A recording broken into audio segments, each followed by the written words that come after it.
Assalamualaikum warahmatullahi wabarakatuh. Bismillah, alhamdulillah, wassalatu wassalamu ala rasulillah, la haula wa la quwata illa billah, amma ba'dah.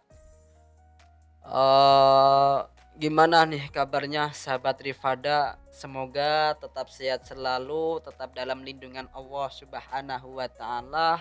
Semoga diberikan kesehatan sehat jasmani rohani. Amin. Allahumma amin. Puji syukur mari kita haturkan kehadirat Allah Subhanahu wa taala yang telah melimpahkan nikmat yang sangat luar biasa kepada kita sehingga kita masih diberikan nikmat, sehingga kita bisa masih melakukan aktivitas seperti biasanya dalam rangka untuk beribadah, untuk menyembah Allah Subhanahu wa taala. Solawat bersandingkan salam terukir dalam sanubari insan yang tak kikir, pribadi yang ahli dikir, semoga dijauhkan dari sifat fakir, teruntuk baginda tercinta sang kekasih kita, sang revolusioner dunia, yakni Nabi Muhammad Sallallahu Alaihi Wasallam. Semoga kita dengan memperbanyak baca sholawat dan melakukan sunnah-sunnahnya, kita didaku min ummatihi yang kelak akan mendapatkan syafaatnya. Amin ya Allah ya Rabbal Alamin.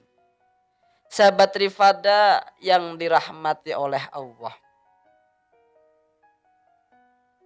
ketika kita menginginkan mendapatkan syafaat dari baginda Rasul Muhammad Sallallahu Alaihi Wasallam, maka jawabannya suatu ketika ada sahabat yang bertanya kepada baginda Rasul, "Ya Rasulullah, siapa orang yang berhak mendapatkan syafaat dari jenengan ya Rasul?" Dijawab dengan Kanjeng Nabi, "Orang yang mendapatkan syafaatku kelak di hari kiamat nanti ialah dia aksaruhum alayya solatan." Orang yang memperbanyak baca solawat kepada baginda Nabi Muhammad Sallallahu Alaihi Wasallam. Ini ngomong masalah cinta. Ketika kita sudah cinta dengan seseorang, maka yang kita lakukan adalah sering menyebutnya. Ketika kita menginginkan mendapatkan cintanya baginda Rasul, maka kita harus sering menyebutnya. Dalam satu riwayat mengatakan, ada yang mengatakan bahwasannya membaca sholawat itu tidak harus menghadirkan hati, itu sudah mendapatkan pahala. Dalam satu riwayat, ada satu riwayat yang mengatakan dengan menghadirkan hati.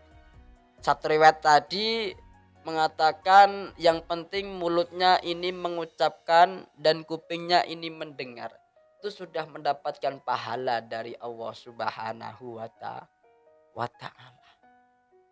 Lalu ketika kita menginginkan syafaat baginda Rasul, maka yang harus kita lakukan adalah melakukan sunnah-sunnahnya dan sering menyebut namanya baginda Rasul Muhammad Sallallahu Alaihi Wasallam. Lalu kenapa sih Allah sampai membaca sholawat kepada Kanjeng Nabi? Sampai-sampai malaikat pun juga ikut bersolawat kepada Kanjeng Nabi. Innallaha wa malaikatahu yusalluna 'alan nabi ya ayyuhalladzina amanu sallu 'alaihi wa sallimu taslima.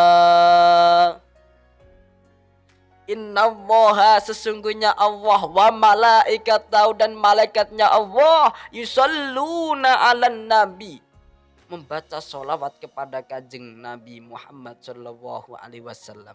Ya ayyuhalladzina amanu sallu 'alaihi wa sallimu taslima. Hai orang-orang yang beriman, yusalluna 'alan nabi, maca sholawat, bacalah sholawat kepada baginda Rasulullah Muhammad Sallallahu Alaihi Wasallam. Sampai-sampai kalau kalian sahabat Rifada menginginkan hidupnya kecukupan, yang gak sampai fakir, gak sampai melarat, gak sampai kaya, ya pas-pasan kecukupan. Terus saya itu pernah diberi ijazah dari Romo Yai saya, dari Pak Yai saya. Pak Yai saya Romo Yai Mahbub Junaidi. Ini beliau mengatakan, "Yud, nanti kalau kamu menginginkan hidupnya kecukupan, tidak fakir, gak sampai fakir, tapi gak sampai menjamin kaya, enggak, kecukupan. Maka kamu harus sehari semalam membaca sholawat 500 kali." Berapa kali? 500 kali. Orang yang mau membaca sholawat sehari semalam 500 kali, ini tidak hanya Pak Yai saya yang menjamin, tapi langsung yang menjamin Rasulullah Shallallahu Alaihi Wasallam. Siapa yang mau membaca sholawat sehari semalam 500 kali saja, maka dia dijamin hidupnya akan kecukupan. Amin Allahumma. Kalau kalian misalkan sulit untuk menghitungnya, maka kalian bisa dengan sehabis sholat fardu bisa baca 100 kali, 100 kali, sholat fardu 5 kali, pas 500 kali. Alhamdulillah. Tapi syaratnya satu, harus istiqomah. Fa insya Allah selama 1 tahun nanti fa insya Allah dijamin oleh baginda Rasul hidupnya akan kecukupan. Mergo kurang sholawat ing akhire uripe ora nikmat,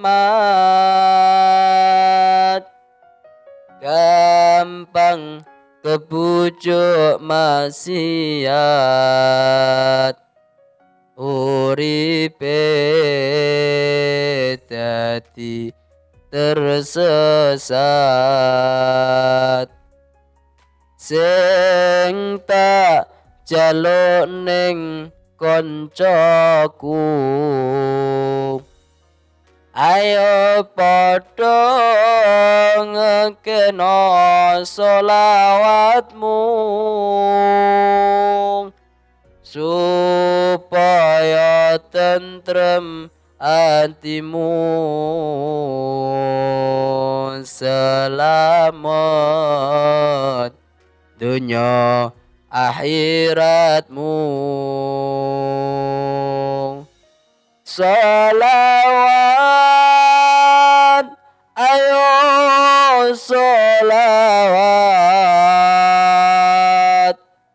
wong Gusti Allah wae sholawat, sholawat, ayo sholawat,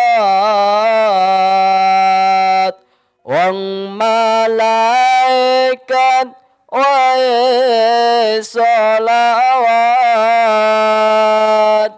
NKRI harga mati, sholawat sampai mati, taubat sebelum mati. NKRI harga mati, sholawat sampai mati, taubat sebelum mati.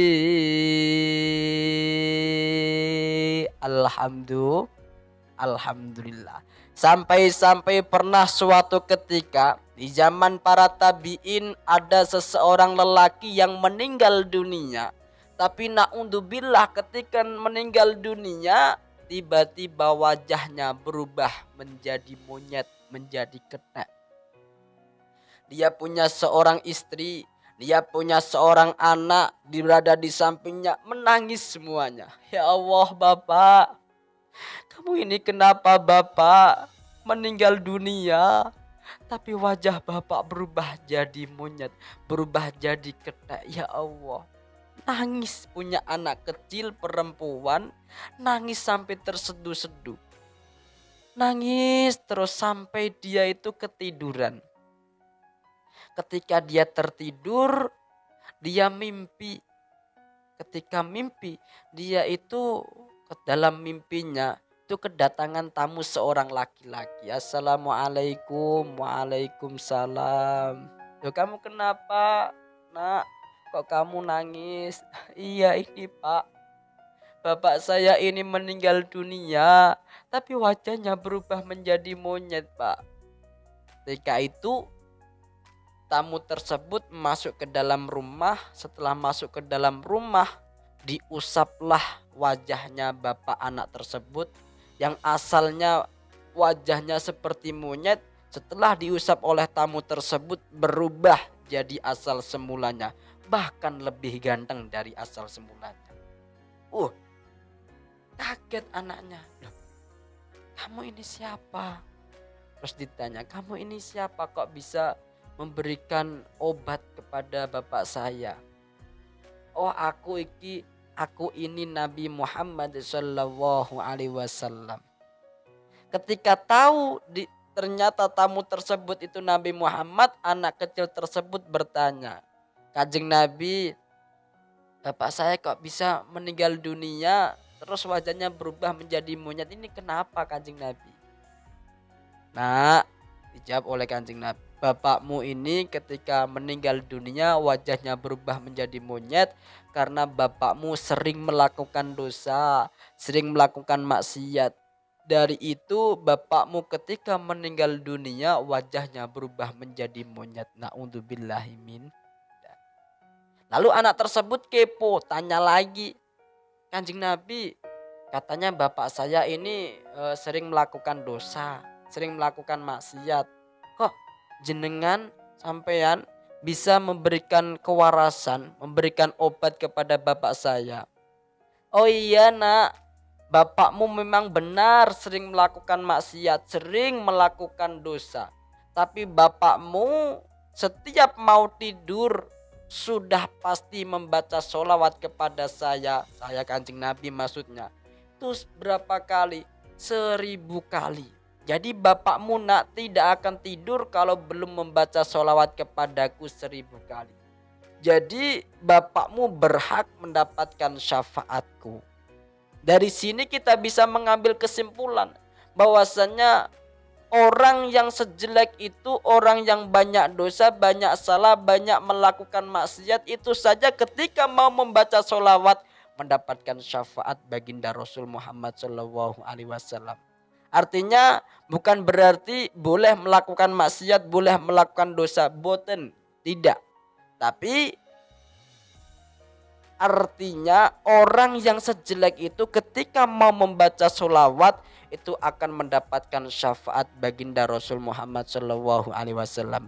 Semoga kita dengan memperbanyak baca sholawat, semoga kita dengan mengerjakan sunnah-sunnahnya, kita didakumin ummati yang kelak akan mendapatkan syafaatnya. Amin Allahumma amin. Karena apa? Karena ketika kita di oro-oro mahsyar, di padang mahsyar nanti, kita dikumpulkan jadi satu di situ, kita ketika posisi itu matahari didekatkan, ketika kita seperti ini berdiri, tangan kita seperti ini, sak titik sak pengawet, terus bawahnya bukan dari tanah, bukan dari keramik, bukan, tapi dari tembogo. Wah, ini luar biasa, panasnya seperti apa. Di situ jadi satu, tidak ada tundukan, tidak ada jeglongan, jadi kita tidak bisa mengiup, tidak bisa mencari teduhan, nggak bisa. Di situ kita semua bingung mencari pertolongan. Pertama ke Nabi Ibrahim kita minta pertolongan. Nabi Ibrahim, berilah tolong kepada saya. Gak bisa. Pertama ke Nabi Adam. Nabi Adam gak bisa. Saya pernah melakukan dosa makan buah kurdi. Ke Nabi Musa gak bisa. Ke Nabi Isa gak bisa. Ke Nabi Ibrahim gak bisa. Dan pada akhirnya kita meminta pertolongan kepada baginda Rasul Muhammad Shallallahu Alaihi Wasallam. Maka dari itu sahabat Rifada, kalau menginginkan mendapatkan syafaat Nabi, yang pertama harus sering menyebut namanya, melakukan sunnah-sunnahnya, sehingga kita akan mendapatkan syafaatnya. Amin Allahumma amin.